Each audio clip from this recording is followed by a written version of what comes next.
네, 안녕하세요. 반갑습니다. 주식 잘 알려주는 동네 백수 오빠의 칼리 전문가입니다. 네, 이번 한 주, 정말 많은 낙폭을 또 보여주고, 지금 현재 목요일에서 금요일 넘어가는 새벽 시간대인데, 지금 시간에도 지속적인 매도세 낙폭을 또 크게 보여주고 있는 한 주입니다. 자, 먼저 일단 한 주간 데이터, 지금 조금 더 최신화 안 된 데이터라고 보시면 될 것 같아요.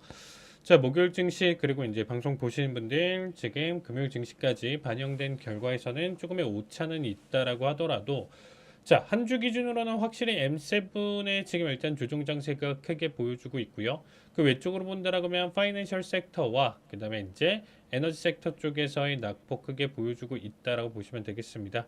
그나마 반등 보여주는 거는 헬스케어 쪽에서 일단은 조금 반등은 나와주고 있다 정도 봐주시면 될 것 같고요. 자,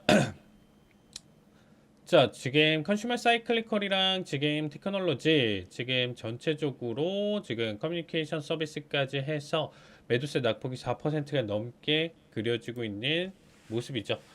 자, 이번 주 가장 시장에서 기대를 했었던 내용 중에 가장 컸었던 내용 중에 하나는 뭐였냐면 엔비디아 실적이었습니다. 자, EPS 매출 전년 대비 전분기 대비 모두 높게 나와줬고, 자, 게이밍 매출 쪽에서는 조금 떨어졌다라고 하지만서도 데이터 센터와 비교가 안 되는 수준의 매출 수준이다 보니까 사실상 이 부분에 대한 내용 자체는 많이 상쇄가 될 거예요. 그래서 실적 자체로 본다라고 하면 칭찬을 받을 수 있었던 내용 중에 하나였다라고 보시면 될 것 같습니다.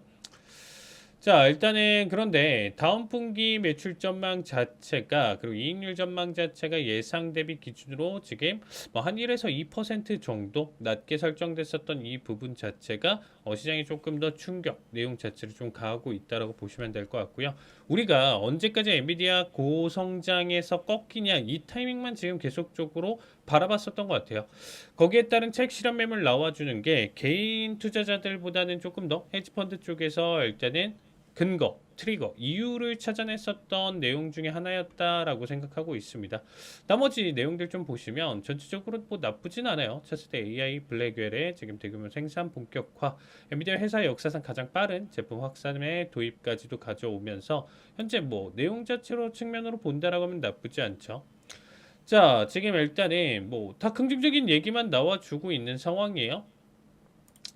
거기에 따라서 지금 일단은 우리가 지금 현재 계속적으로 좀 말이 나오는 것 중에 하나가 뭐냐면 딥시크 사태가 좀 터지고 나서부터 굳이 지금 고스펙 고사양의 GPU에 대한 내용 자체가 필요하냐라고 얘기를 하는데 사실 고스펙에 대한 내용 자체는 현재보다는 조금 더 근미래를 위한 투자에 대한 관점이겠죠. 그래서 현 수준보다 조금 더 큰 하이퍼스케일러 이상 수준의 내용 자체에서 본다라고 하면 당연히 블랙웰 그 이상의 스펙 자체도 필요할 수도 있다라고 보시면 되겠습니다. 하지만 현재 상황 자체가 뭐 침체다, 인플레이션이다 워낙 지금 현재 어지러운 상황이다 보니까 거기에 따라서 조금 더 우리가 좀 엔비디아 같은 경우는 지금 좀 단기적인 엑시트나 내용 자체를 만들어낼 수 있었던 그런 사실 뭐 건덕지죠. 좀 얘기를 드리면 그런 부분들이 일단 좀 맞춰졌다고 보시면 될 것 같고요.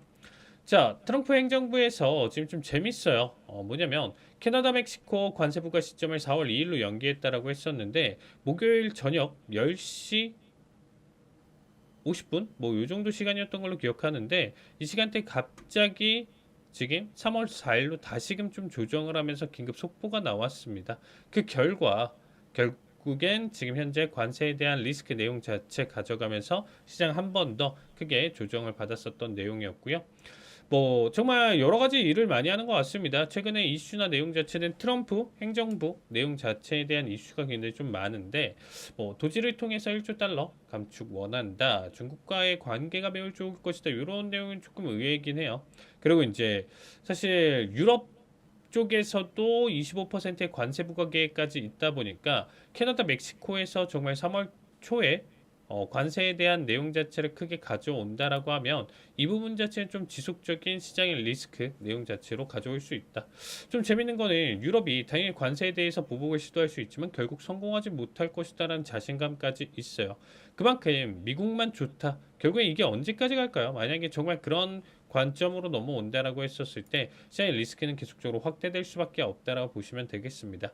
자, 일단 시간이 조금 없어서 일단 이 부분은 조금 생략하는데 뭐 소비자 신뢰지수 이번에 대한 내용 자체는 사실상 80 이하에 대한 지금 기대지수 자체가 침체 지금 어떻게 보면 시그널 신호로 좀 받아들이고 있다 정도로 좀 생각해 볼 수 있겠죠.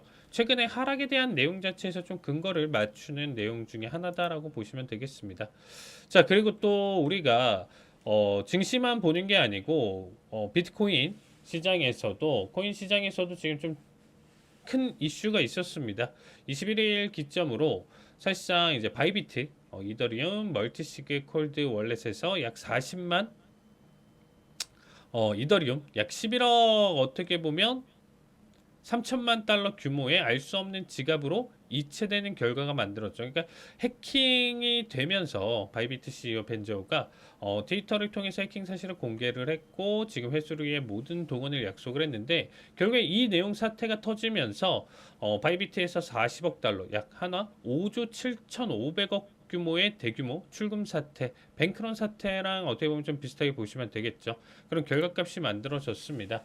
자, 그 결과 해킹 피해 복구위에서 이더리움 1조 원어치를 매입 대행을 가져왔는데도 불구하고 현 시장에서 또 강한 충격을 좀 가져가고 있습니다.